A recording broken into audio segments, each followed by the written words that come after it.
Hello, Catherine Kaplan here. I just woke up and I heard one of these people say, and I think it was probably Bill Sturgis. He was just like, one of the kids says, "You're being so boring about this." I think it was probably referring to Andrew Gallon's death and the fact that I'm going to be like tortured or and killed or just killed. Hopefully, and who knows? I'm being tortured right now psychologically, but whatever. I was just like, last year I was thinking the only honorable way to deal with this is to like off myself, like, because I don't want to collaborate or cooperate with something so vile.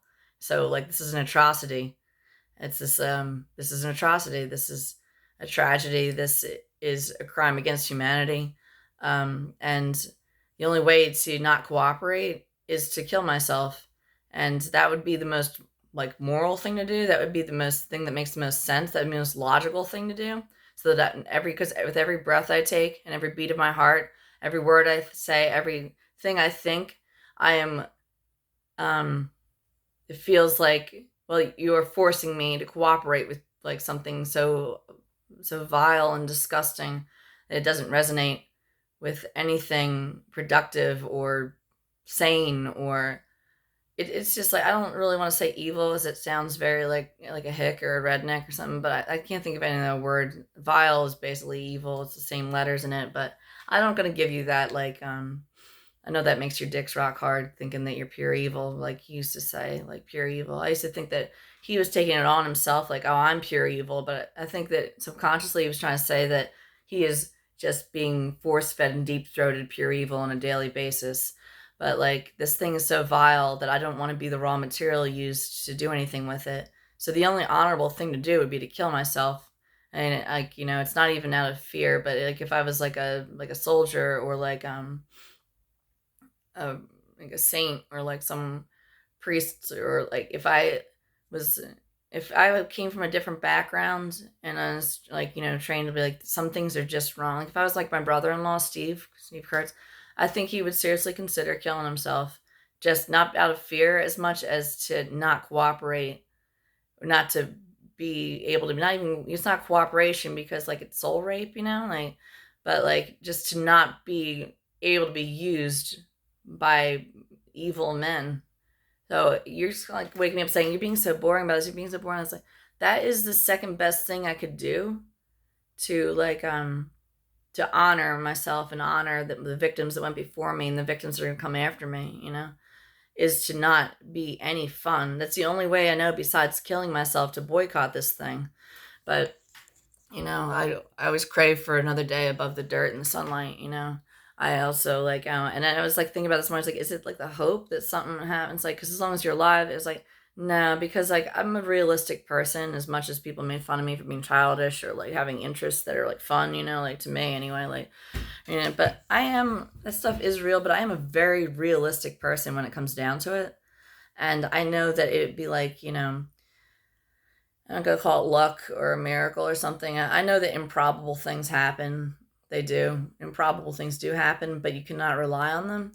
So, like, the only other thing to do that would be in line with um, what makes sense in the universe, the constructive powers of the universe, with like my integrity. Well, the thing that would be the most line with my integrity and the integrity of anyone who has any decency would be to like just murder themselves just to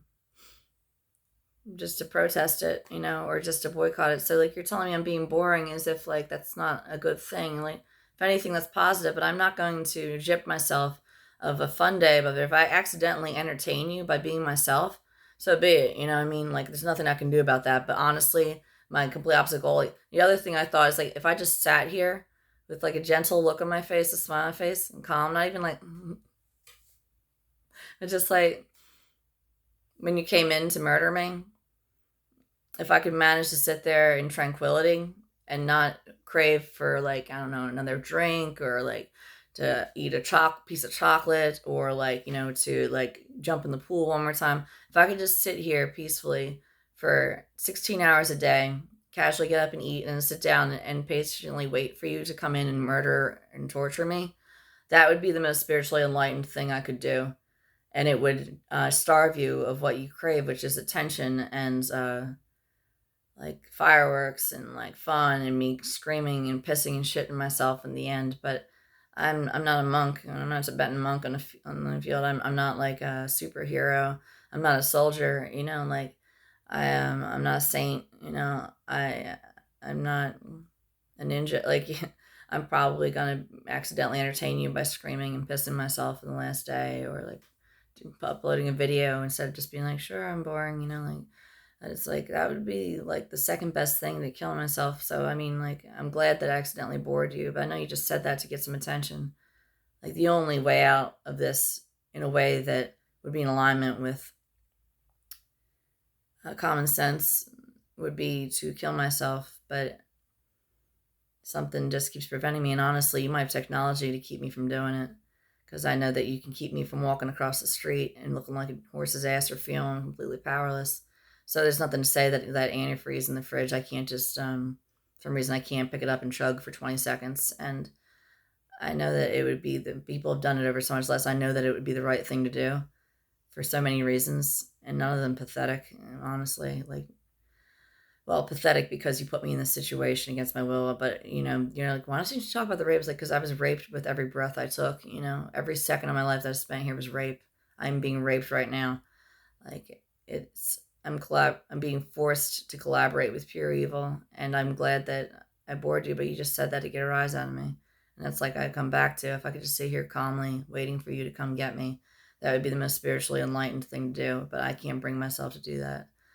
But I know that, but that's someone else's path. I mean, I'm just playing it by ear, and I'm going to enjoy myself as much as possible. But if I accidentally amuse you, then I'm just going to have to give that to God, or whatever. I know you people don't like hearing that shit because you're wonderful and like you know everything about the universe. But yeah, yeah, you know everything about life, and I probably won't be doing that because you're not going to let me, and B, it's just not my style. It's definitely the way to go, but it's just I like breathing. Even under these conditions, I'm not enjoying myself, but I do know that that's probably a one way street, at least in this form. And why jip myself another night and wondering if it's gonna happen or not? So yeah, you got me bent over a barrel here, but yeah, thanks for letting me know I'm boring. That means it's good. Yeah, it's good. I don't want you to be entertained by this. I want this to end. I don't, if people didn't tune in or people didn't get amused by it, there's no tuning in. I think it's just you and like 20 friends or something like that. But like if people like you weren't amused by it, then maybe you'd stop doing it and do something else with your life. So good. I'm boring.